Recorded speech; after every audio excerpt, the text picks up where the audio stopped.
Hi, welcome back. This is Luke Reichle for Secrets of the Red Carpet, Style from the Inside Out.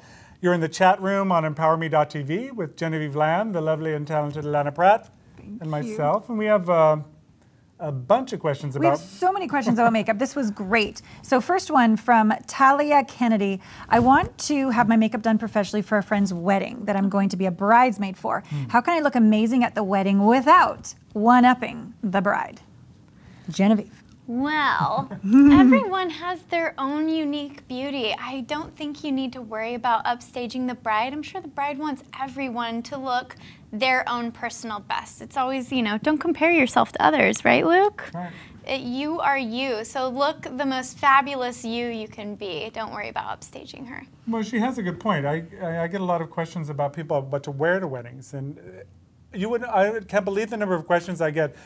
Sent a picture and they're in a white dress, and they say, "Can I wear this to my friend's wedding?" I'm like, no, you can't wear a white dress to a wedding. You know, unless you're Rajneesh or some kind of somebody with your end names in Nanda, then you can wear a white dress to a wedding. But it really is just, it takes attention away from the bride, and you never want to shift focus away from the bride because it's really their day to be the celebrity. I totally agree, and it really and yet it's so funny, it buys into this whole, ooh, don't get the bride upset, and it kind of encourages bridezilla. So I say definitely don't wear white, but definitely don't hold back, because sometimes when we hold back, it's interpreted as arrogance or feels like insecurity, and then you're not yourself. So be yourself, just don't wear white. Or a really low-cut red dress. Okay. The Jezebel factor.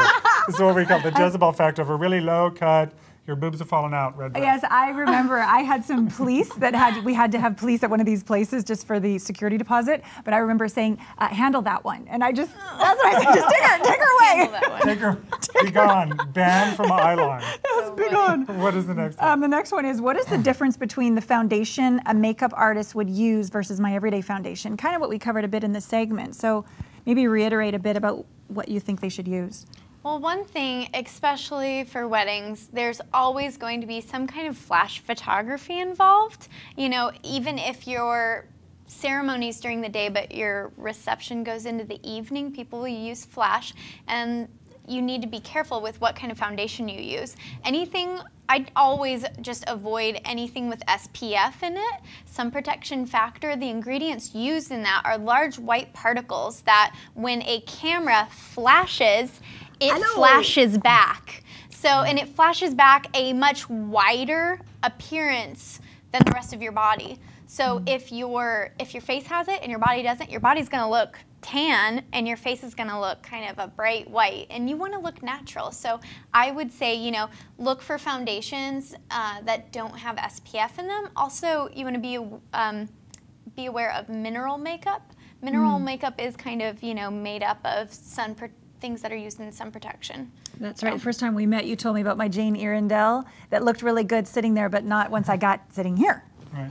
Yes. Well, and just, you know, with flash photography, that's what it's all about. So, you know, your normal daytime stuff, beautiful. You know, of course we want to wear sun protection in our everyday, but for your, you know, for your red carpet day on your wedding, you're the celebrity, you want to look fabulous in those pictures. So anytime really you know you're going to be somewhere where you're going to have a lot of pictures taken, that makeup with SPF is not going to... Yeah, avoid, you know, if you're just going out at night with your girlfriends and you're going to be taking some pictures, yeah, just have a different moisturizer and foundation without any SPF in it. Cool.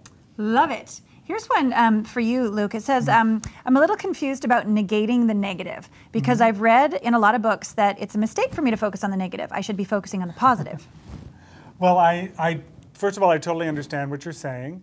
And I've heard all of those things too. And I think that it's not saying anything that's negative in trying to create a positive life isn't going to really get you to the next step, in my opinion. That you actually have to face the negative things you're doing and the negative things you're saying in order to get past them. And that's what negating the negative is about. And it really kind of irritates me to hear what I call the positive thinking fascists, who are like, everything has to be positive. If you say anything negative, you're going to manifest it. It's just not true. It doesn't work that way. So did I. It's like, oh my God, you can't say anything. And don't say anything to me. And it's just denial. It's complete denial. But the whole process, the whole idea behind the inside job and the corner of the eye and bringing these things to light is that you then get to deal with them and then move beyond them. True transformation, not just Right. shiny change, kumbaya attitude. Yeah. There's nothing wrong with Kumbaya, one of my favorite songs, but no, it's true. Sorry. Yeah, no. But it is true that there are layers to transformation. And for me, hearing the message about positive thinking was very important when I heard it. Yes. And it did allow me to get into a deeper level of transformation, True. you know, in transformational work. But what I found as I started getting deeper is you've got to face the negatives. I totally agree. Like whenever hits the fan, you can either react or you can respond. So certainly being positive, I think, is great. However, the greatest transformation in my coaching practice with my clients is let's sit in the fire. Let's face that which you've been resisting, because when you resist it, it persists and you're giving away your power to it. So you can transform it. I love that. So we have one more makeup question. We're gonna One more makeup, but we have so many more makeup questions, but which one will we ask? Should my groom wear makeup? That's a quick one. Let's do that quick. Well, that's a really good question. Yeah.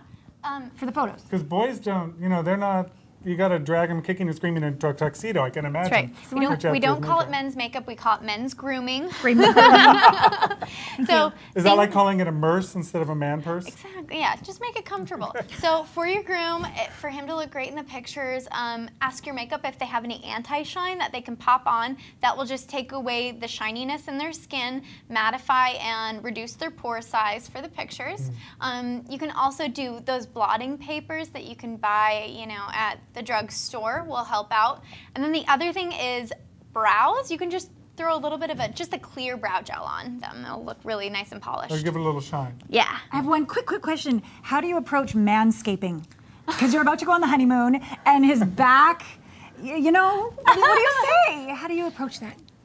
Now, first of all, for those who you might not know, manscaping is Definition. dealing with the hair on a man's body. Right. Because maybe it's even coming out of his tux. You know, this is the love of your life. You're the best one to talk to him about it.